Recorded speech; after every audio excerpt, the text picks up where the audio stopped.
Hello everyone, welcome back.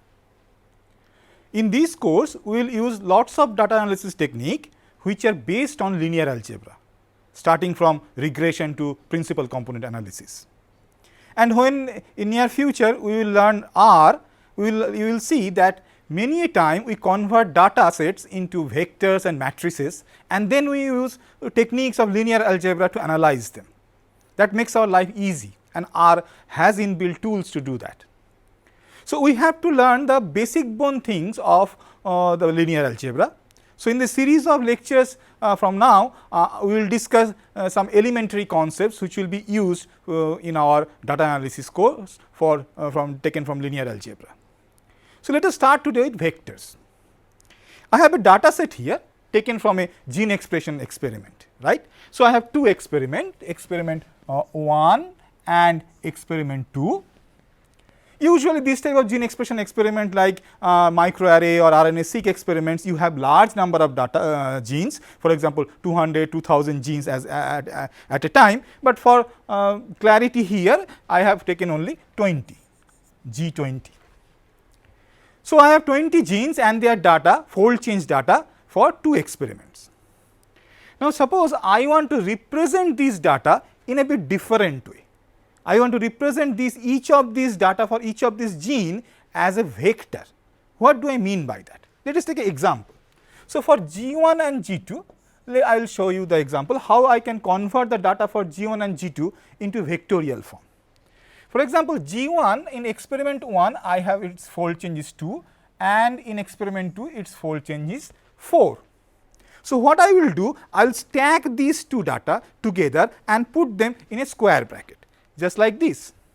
So, what I have done here, I have stacked 2 and 4 taken from this table, right, and stacked them over each other and placed under a square bracket. So, this is the vectorial representation of the data. So, I have created a vector G1, and notice G1 I have written in bold, or sometime you can put an arrow to represent that this is a vector. Similarly, for G2, again I have written this in bold, and what I have done, I have stacked the data for experiment 1 and experiment 2 together inside a square bracket. So, what I have got, forget about the square bracket, what I have done, I have created a list, ordered list. Why it is ordered? Because the first row, the first element of this list is coming from the first experiment, and the second one is coming from the second experiment. So, it is an ordered list. So, in a way, a vector is an ordered list of numbers, as simple as that. Now, look into the dimension of this vector. This dimension of this vector is 2. Why? Because I have two elements, these are elements, right. So, I have two elements coming from these two experiments, and it has two rows, this vector has two rows and two columns. So, 2 into 1 is 2. So, it is a two dimensional system, two dimensional vector. When I will draw this vector and the data points, this two issue of dimension will be much more clear. Here many a time we represent this two dimensional vector as 2 into 1 vector also. We write it as a 2 into 1 vector. What do I mean by 2 into 1? I mean I have 2 rows and I have 1 column. So, it is a 2 into 1 vector, G1, G2, both of them are 2 into 1 vector. So, in this way, for all these 20 data points, all these 20 genes rather, right, all these 20 genes, I can represent the data of all these 20 genes as 20 vectors. Each of these vector will be two dimensional vector, right. So, now if I increase the number of experiments, in this example I have two experiments. Suppose I have treated cells with two different doses of drugs and then compare the change in gene expression with respect to untreated one. So, I have two experimental conditions, right. Now, suppose I have treated cells with 10 different doses of the drug or 10 different drugs, right. So, then I have 10 experiments. So, as a whole, suppose I have m experiments. So, then my data table will look like this one, starting from experiment 1, experiment 2 and then experiment m. Now, I can represent now the data of each gene G1, G2, G3 like that as a m dimensional vector the way I have shown here. So, what I have done now? I have now stacked m number of data for G1 in one single vector. So, the number of rows for this vector is now m, the number of column is 1. So, it is a m into n one vector. So, total number of elements in this vector is m into 1 equal to m. Now, this vector representation many a time called column vector. This one where I have stacked one after another is called column vector. You can easily understand why it is called a column vector, because it is just one single column. Now, what if I write the same data in a row, for example, the way I have shown here. So, side by side I have arranged, right. So, then it will be called a row vector. So, this will be called a row vector. So, it is a matter of convenience how you are representing. You can represent the same data as column vector, you can represent the same data as row vector as and when you require. Now, if you notice this column vector G1, if I flip it so that the column become row, then I get this row vector. So, this flipping from column to row and the reverse one from row to column, right. If I flip the vector, this flipping of vector is called transposition. So, that means this vector, which is a row vector, is a transpose of my G1 vector. That is why it is written as G1 superscript T, transpose of G1 vector, right. It is very simple. When we will discuss about matrix, we will again come back to the transpose concept, and but in vector it is so easy to do. You simply convert the column vector into row vector or the row vector into column vector, right, keeping the relative position of the elements same.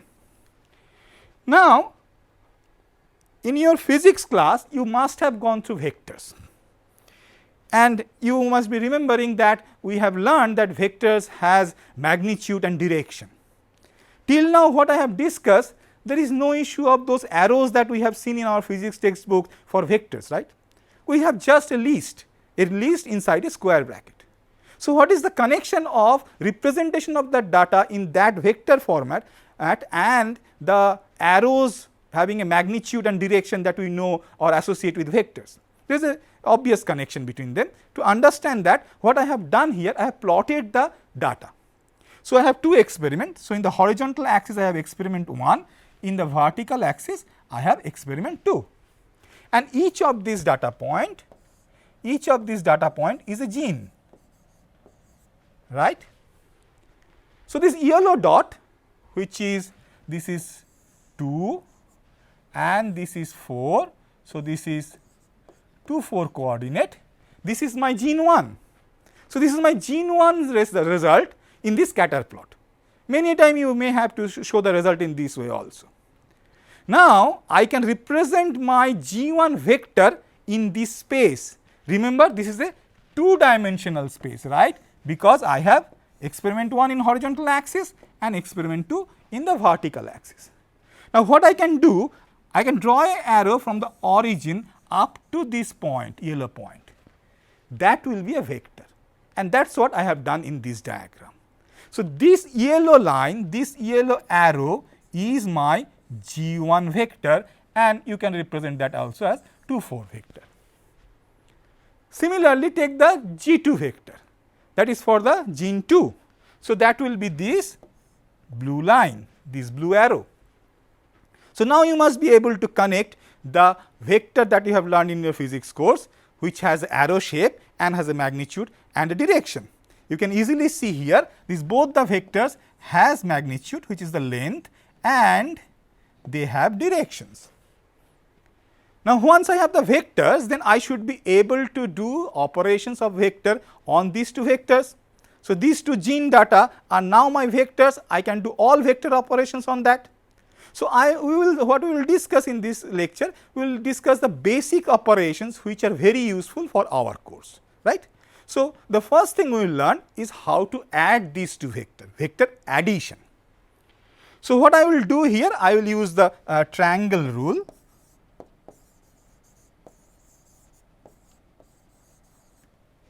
So, to do that, I will shift this G1 vector in such a way that G1 and G2 get arranged tail to head. That means, the tail of G1 will be at the head of G2, right. And if you remember vector concept, we know that we can shift the vector anywhere in the space as long as the direction and the magnitude, the length of the arrow does not change. So, what I will do, I will shift G1 here and its tail is at the tip or head of G2. And then I have drawn a line, a new vector, white color vector from origin up to the tip of G1. This new vector, the white color one, is the summation of these two vectors G1 and G2, and I am representing that by R. So, this is the geometric representation or graphical representation of vector addition. But when you will do the data analysis, you have to do it numerically, right. So, let us check how I should add these two vectors G1 and G2, and doing that is very simple. I have to add G1 and G2. I know individual vector, one is 2, 4, another one is 3, 3. So, take the first element of both the vector. First element of both the vector are 2 and 3, sum them. So, I get the first element of the new vector obtained by addition, that is 5. Similarly, sum the second element or the second dimension element of both the vector, those are 4 and 3, sum them together. So, I get 7. So, my vector, new vector obtained by adding G1 and G2 vectors is 5, 7. So, that means this one is 5, 7. Now, if I generalize it, right, if I have two vectors of any dimension, I have given the example of 2 dimensions. So, I have 2 elements for each of these vector V1 and V2. So, V1 is x1 y1 and V2 is x2 y2, they could have any values. And then if I have to get the addition of these two vectors, what I have to do? I have to do element wise addition, right. For row wise I have to do the addition. So, x1 will get added with x1 with x2 and y1 will get added with y2. So, if you have m dimension, you will have m rows and you will do the same addition, row wise addition for each of these rows, as simple as that. Now, this is addition. One of the basic operation in arithmetic is multiplication, right. Now, in vector, multiplication can be tricky. The first one that we will learn is called scalar multiplication. Scalar multiplication means any normal number 2, 3, 3.6, 4.8, all these or minus 2, something like that, these are scalar, right, whereas vector has multiple numbers listed together. So, if I multiply a vector by a scalar number, right. So, what do I get? For example, take the G2 vector again from my data set. So, it is for gene 2. So, it has 3 and 3 in both the experiments, right. So, it is a 3, 3 vector. I want to multiply it by 2. 2 is a scalar. So, 2 into 3. So, what will happen? In this case, the vector will get stretched, but it should not move from its direction. So, it will maintain its direction, but it will get stretched longer, it become longer twice because I am multiplying by 2. So, this is what has been shown here. So, this yellow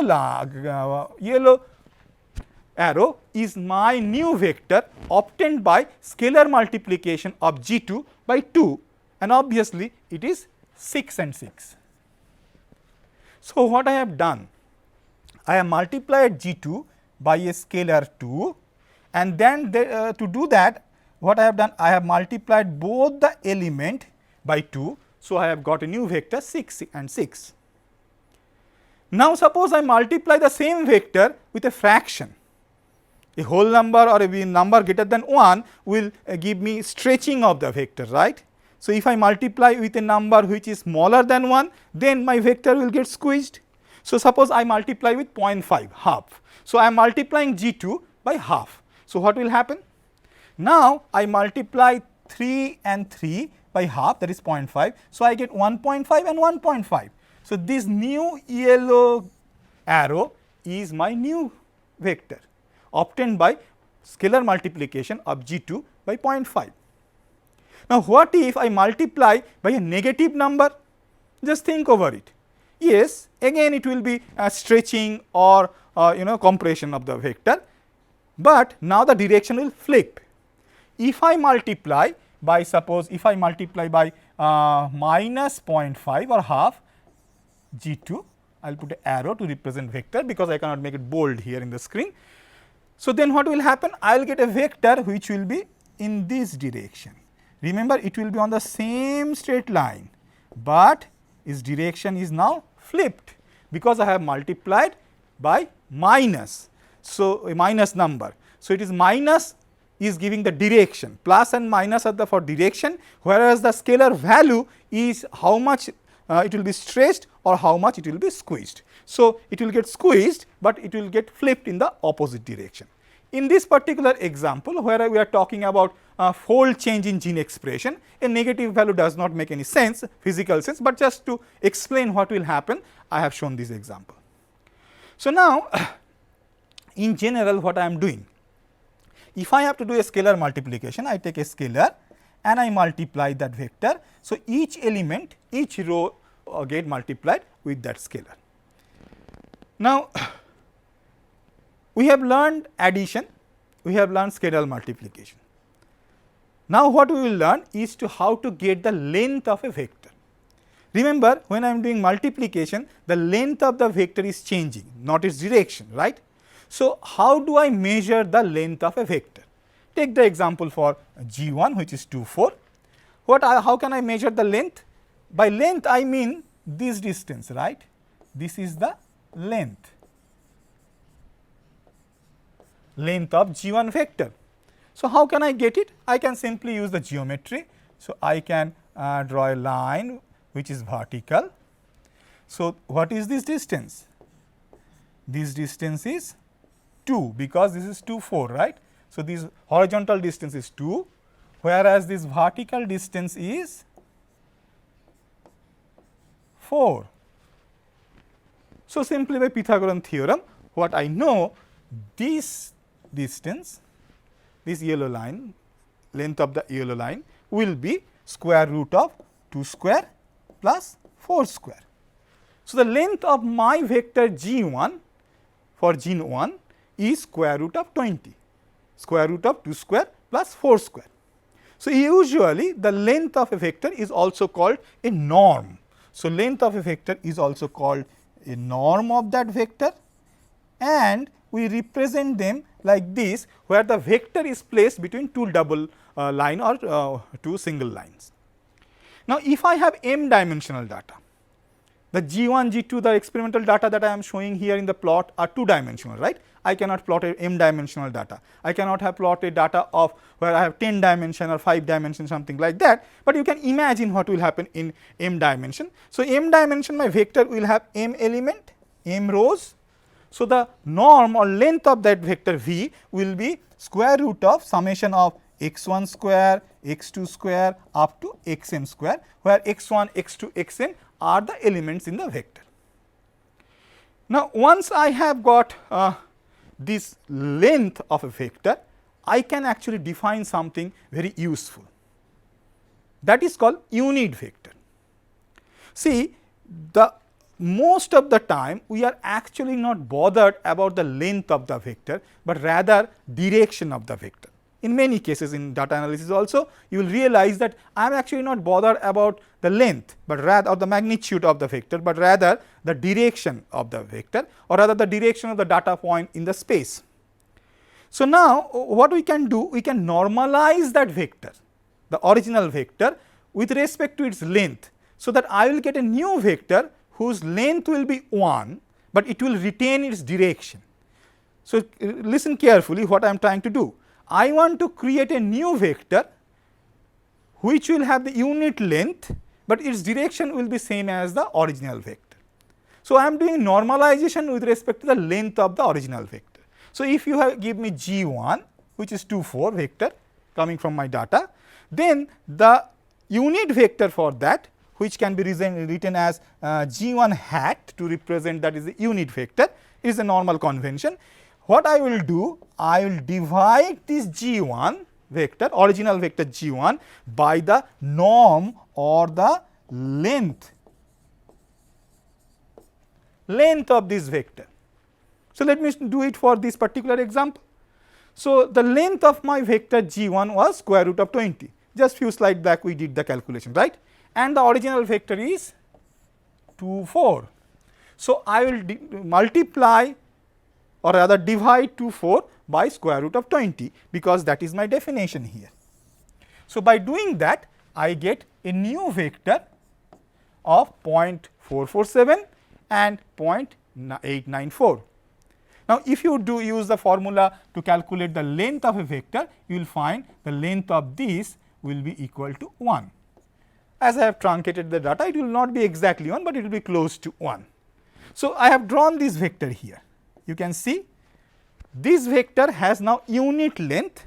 The length of this vector is 1, but it is in the same direction as the original vector G1. So, in this way, many a time in data analysis what we do, that we convert unit vectors for each of these data points, right. So, then their all lengths are same, but their directions are different. So, then it becomes very easy to compare one vector with another vector. Now, previously we discussed about scalar product, right, scalar multiplication. What I am doing in that? I am multiplying a vector with a scalar. Now, can't I multiply a vector with a vector? Yes, I can do that. There are many types of multiplication where one vector is multiplied with another vector and they have individually different meanings. What I will discuss in this lecture is what is called dot product, because this is mostly used in data analysis. So, we will discuss dot product between two vectors, and again I have taken the same example of gene 1 gene 2 vector. So, these yellow and blue lines are gene 1 and G2, and I want to multiply G1 and G2 vectors. So, what I will do? What I will do is that I will take the first element of G1 and multiply that with the first element of G2, same row coming from the same experiment in our data example, right. Then I will sum that with multiplication of a second element of G1 with the second element of G2. So, that is what I have done here. So, these are 2 and 3 are the first element of the both the vectors, I multiplied them together, and 4 and 3 is the second element of my both the vectors G1 and G2. I multiplied them and summed them. So, 2 into 3 plus 4 into 3 I get 18. So, this is the dot product of G1 and G2, and how we write it? We write it with a big dot between these two vectors. We do not put a simple dot or a cross to represent that, because here we have to put a big dot to represent that this is a dot product. Now, if you notice, G1 and G2 are vectors, but when I do the dot product of them, what I get? I get a scalar. So, dot product of two vectors gives me a scalar quantity. Now, what will happen if I have m dimensional data? In that case, each vector will have m element, m rows, right, starting from suppose A and B, starting from A1 to AM, and for vector B it starts with B1 up to Bm. So, the principle of dot product will remain same. Earlier I had 2 elements, right, 2 rows, now I have m rows. Now, I have to multiply m rows, right. So, first row A1 and B1 will be multiplied, last row AM and BM will get multiplied, and in between of these sums we will have the other rows multiplication, and I will get the dot product. Now, this dot product of two vectors is very useful to calculate angle between two vectors. Now, you may wonder why do I need to measure angle between two vectors? Am I doing geometry or physics here in this course? No. So, suppose I want to know, I have multiple data points. Suppose I have this data point here, I have this data point here and represented by vectors, right. I have another data point here. So, I can draw another vector for that. So, now angle between any pairs of vector can tell me how close they are with respect to each other in the space, right. So, that is why many a time measuring angle between vectors is very critical. So, for example, in this case I want to measure the angle between G1 and G2 and suppose that angle is theta. So, how do I do that? You can prove it, but you do not need to go into details of that. I have written it down. The cos theta, where theta is the angle between G1 and G2, can be shown to be equal to the dot product. Remember, this is dot product, right? This is dot product of G1 and G2 divided by the norm or the length of G1 and G2. They are scalar. So, they are simple multiplication of scalar, right. Now, G1 and G2 dot product is a scalar. We are dividing that by two norms are scalar. So, essentially we are dividing scalar by scalar, and cos theta obviously will be a scalar quantity. I should get a number. So, let me apply this rule for this particular data set. So, what do I get? Just a few slides back we have calculated the dot product. So, that is 18, length of G1, the norm of G1 is square root of 20 and the length of G2 is square root of 18, and if you just do a simple arithmetic, I get cos theta is equal to approximately 0.948, and if you do the inverse of that, possibly it will be around 10.6 or 10.7 or roughly 11 degree, right. So, this is maybe roughly 11 degree. So, in this way I can use the dot product and the norm and the ratios to calculate the angle between two vectors. And as I said many times, that angle is a very good measure for closeness of data points and for other analysis also. Now, one important idea which is recurrently used in data analysis, particularly in regression, is that projection of a vector on another. What do I mean by projection? Suppose what I want, that I have a light here and I want to see the shadow of this yellow vector G1 on my vector G2. So, that is the projection of G1 on G2. So, how can I draw it? I can simply draw a line from the tip of G1 on G2, which will be perpendicular to G2. So, then this part which I am marking in white must be the shadow of G1 on G2. So, in mathematical term, linear algebra term, what I will say, this white thing, this white line which is along the vector G2 is the projection of G1 onto G2. Now, remember, we are not bothered about just any line, right, we are talking about vectors. So, projection can also be a vector. So, that vector will have a length this one, but it will have the direction of G2. So, let me draw it cleanly. So, this pink line is the projection of G1 on G2. Now, I want to calculate that vector. I want to calculate what will be the projection of G1 on G2. Here you can use the idea of angle between two vectors, right, and the dot product, and what you will end up is the projection of G1 onto G2. Please notice how we write it. So, projection of G1 onto G2, G2 is subscript, right. So, that will be equal to the dot product of G1 and G2 divided by the square of norm or length or magnitude of G2 into the G2 vector. Remember, this is vector, right. Now, look carefully what we have in this first bracket thing, G1 dot G2 dot products are scalar. I am dividing by square of norm, length, the square of length is scalar, square of that length is also scalar. So, I have scalar versus scalar in the first part. So, that is also a scalar, That means, this whole thing is a scalar quantity.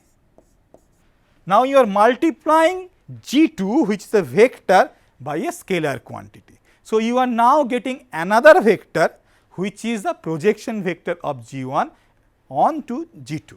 So, that vector is the pink one. In this particular example, the scalar quantity is such, this scalar quantity is such that the G2 got squeezed, it becomes smaller and its length has suppose reduced like this, right. In some case, it may get stretched also, it depends upon the vector G1 and G2, their relative size and other and the angle between them also, right. So, projection is nothing but actually converting one vector and moving it onto the other one. So, that is all for this lecture. What we have learned in this lecture, let me jot them down. The first thing that we have learned in this lecture is that I can many a time represent my data as vectors. As we have seen in the in this discussion today, that we have a gene expression data. Data for each gene is represented as a vector. So, I have vectors for each gene. Repeatedly, I have used two vectors for gene 1 and gene 2. If you have 2000 genes in that experiment, you will have 2000 vectors. Now, once you have your data in vectorial form as vectors, then you can use vector operations and vector arithmetic on those vectors, right, to analyze the data and extract some meaning out of it. And so, what we have learned in this lecture, in today's lecture, are few basic operation of vector, which will be very useful for our data analysis course. We have learned how to add vectors. Then we have learned scalar multiplication, as multiplication are of different types are possible for the vectors. So, we have learned only dot product, because that is very useful for our work. Then from dot product we can also know the angle between two vectors, and eventually we use the concept of angle and dot product to get the projection of one vector onto another vector. That is all for this lecture. Before I leave you, I will leave you with a problem to solve. So, suppose I have two vectors u and v, I have written them 1 2 and 2 minus 1, and it is said that they are orthogonal. What do I mean by orthogonal? Two vectors are orthogonal when their dot product is 0. So, what I am telling you is that I have two vector u and v, and it has been told that they are orthogonal, that means their dot product is 0. What you have to calculate? You have to calculate the angle between these two vector u and v. Think over it, it is very simple to solve. Try it yourself without consulting any book or tutorials. Till then, happy learning.